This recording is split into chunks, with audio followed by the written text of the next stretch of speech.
Hello, everybody. I'm Christine Cook, and I'm happy to be up here with Otto Bell, as was just stated. On behalf of WarnerMedia, we're really excited to share with you some of our learnings. We represent the art and science of brand storytelling within WarnerMedia, which does a tremendous amount of this work across sports, entertainment, and news. Today, we're focusing specifically in our presentation on CNN and Courageous. After being around for 4 years, Courageous is one of the market leaders in this space, and so we went through all of the immense body of work that we have done over the last 4 years and recently to extract both some trends that hopefully will be of interest to you. Yeah, it's been a hell of a year since we all met 12 months ago in this room. At Courageous, we've made over 500 films in that time, in 26 countries, for 147 clients. Many of you in the room today, thank you so much. No, we've really grown gangbusters, over 50% this year. And I think that's indicative of the trade winds that are blowing all of our fortunes forward. And it's work across, I would say it's work across all categories as well, from pharma to beer to auto to finance. We've really touched it all, every kind of KPI and category you can imagine in that time. We can make B2B sexy, it's true. Every damn day, every damn day. There are two things that are critically important for every one of the businesses that we're in. Attention, right? And attribution. And if you do really good branded content, you can capture that attention. We know that. Not everybody can do it. Doesn't happen all the time. But when it's done excellent, you've got that attention. We don't always get permission to get credit for attribution. So in the case studies that we've put together for you here, each of them we're trying to dial in to show you how to capture attention in the most meaningful ways. And also, what are all the different bits of attribution that you can expect? So the first one, the first trend that we've seen is classic brand storytelling through documentary film still really works. It still moves the needle. Absolutely.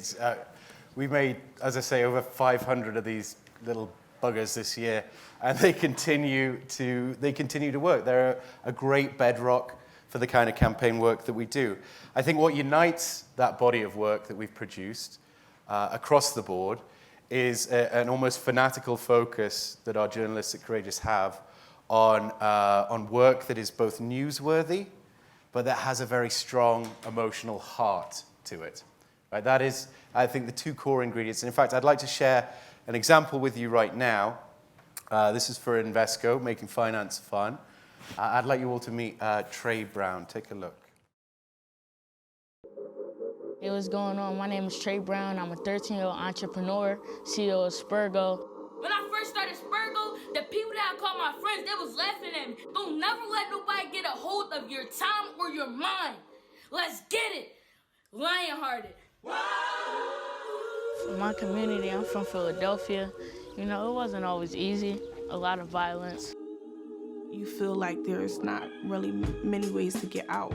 He got money for his birthday, and he was like, Mom, I want to start a clothing line. I want to combine inspiring, with some business. Today, I'm doing my first professional photo shoot, and that's amazing. It's going to help me out. This is going to turn Spurgo up. Oh, that's really nice. The clothing is almost like the piece that he gets to leave people with.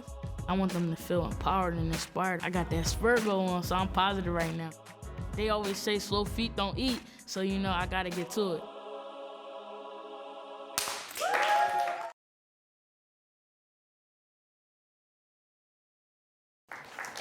Slow feet don't eat.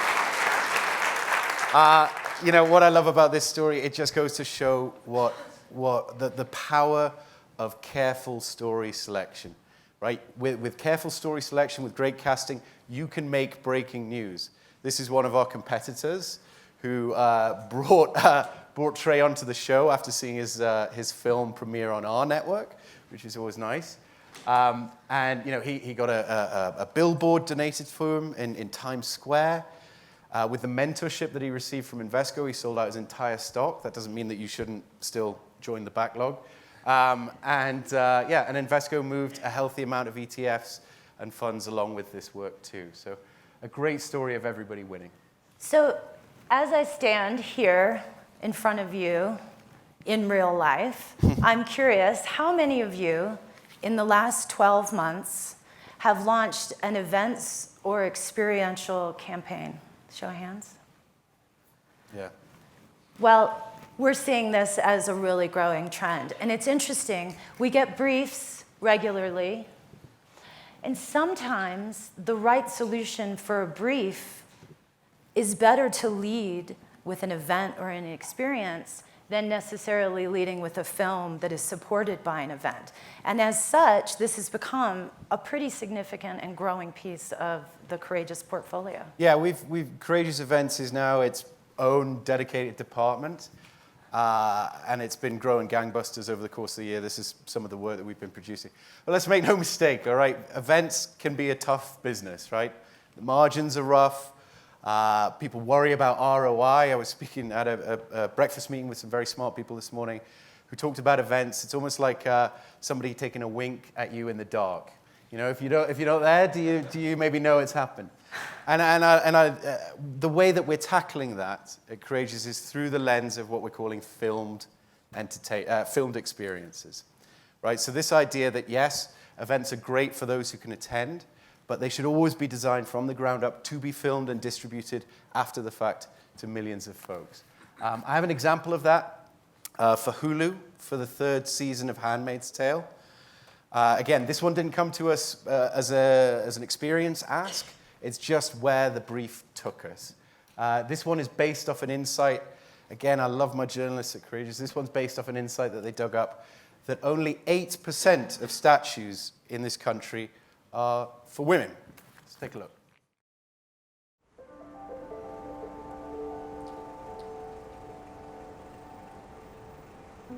I can't think of any statue off the top of my head. I can't recall a single female statue. There's more statues of animals than there are of women. We should just be statues. Yeah.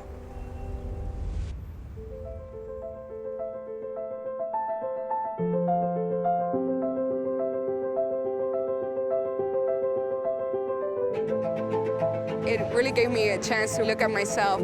Yeah, I'm good the way that I am. Representation gives us strength. It gives us confidence that nothing else really can. I see my mom. We can all remember where we were and how we got to where we are now. Make the future you want to see.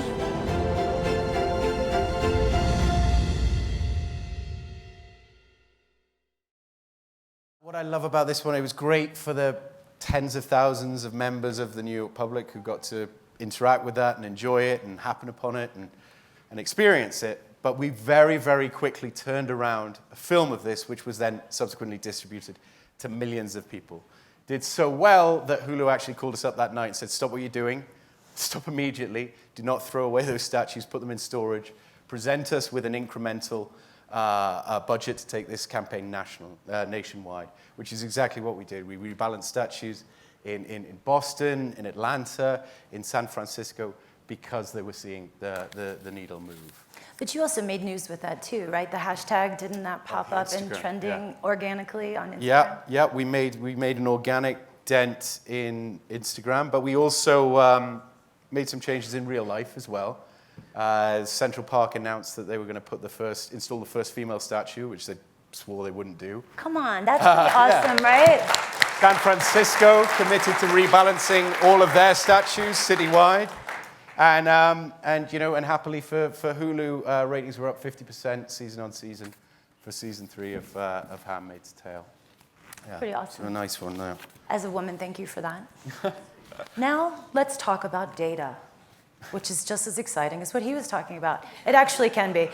In all seriousness, all of you and all of us in this business every year are doing smarter and more interesting things with data. There's the obvious things where we use data to source stories, to get a pulse on what is the right narrative that's going to work for a certain audience. Yep. We use data to define audiences, oftentimes to retarget people who have been exposed, to go more deeper in those data relationships. At the WarnerMedia side of the house, we have used data for all of those exact same use cases, and now it's actually going one step further. After AT&T acquired WarnerMedia and then grew Xandr, we have access to so many more data sets that have allowed us to not only reach across our own organic O&O distribution, but take those audience segments even further using Xandr's audience data and reach. So if you look at using data to identify stories, using data to identify audiences and reaching them, and then using data to get all the way through to power and show that e-commerce is actually something that you can track out of brand storytelling, that gets really exciting. Yep. Yeah, I mean, I'm happy to tell you guys today that over the last year, we have had several campaigns that have paid for themselves. And I mean, what do I mean by that? Specifically, I mean the clients who are putting more money into, they are receiving more money back than they put in media. It's that simple and it's that attributable now. In fact, I've chosen one campaign that we recently did for ASICS, the apparel and footwear brand. It was timed to run alongside the New York Marathon, to sit in kind of lockstep with that cultural moment. Let's just take a look at the brand storytelling part of this. When I found back on my feet, I was in a dark place. But I knew that if I can just run, things would get better. Who are we? Back on my feet! How long we're gonna run? Forever! When I'm running, I think about my daughter. When I was a kid, I waited for my father to pick me up, and he never showed. I don't want her to go through what I went through. I want her to feel love. My name is Alonzo Harris, just a humble man looking for a better way. That's 20. Keep it moving. So what I love about this piece, this is just the experience that followed it. You can see that we did several versions of this film targeted for different audiences, and you could buy any of the apparel or sneakers that you saw in that film that just preceded. And like I say, they made more money selling the sneakers than they ever invested in the media. So this is really that kind of nirvana that we've all been looking for and talking about for so many years of self-financing marketing. It's not just sneakers. We've done this for credit card companies, for sign-ups. We've done this for fitness classes. This era of self-financing marketing is really upon us. And it goes to this point again. For years, we have been told, all of us in this room, you know, branded entertainment, it's cute, it's great for consideration, it's nice for awareness. Maybe if you want to push out a bit of CSR, yeah, think about it. But what does it actually do? What does it actually move the needle for us? And as we are seeing, regardless of the tactics, we're pushing people all the way through to purchase right there off the back of this content. So not only do you get all of that lovely goodwill and engagement at the top of the funnel, but it's also converting into real sales. It's self-financing marketing. That era is now upon us. So hopefully some of the takeaways that you've garnered are that branded content isn't one thing. Some things do dominate, but the field of play is widening. Absolutely. To know that classic branded content storytelling, experiential and events, and/or driving to e-commerce are all things that are possible. And hopefully some of these case studies are things that you can use if you need them to help expand the field of play on which I know many of you want to do. If any of you would like copies of these, we're happy to send them in the hopes that 12 months from now when we come back, we see more of you coming up, pushing the boundaries and growing this.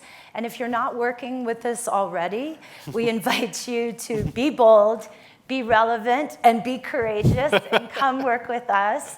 But seriously, we hope that this was of interest on some of these trends, and we look forward to seeing all of your great work ahead. Thanks so much, folks. Oh, and next up, we've got some more family members from WarnerMedia Empire. The good people of Fullscreen are here with their client Mattel. to talk to us about their recent work. It's very exciting, actually. Please welcome them to the stage.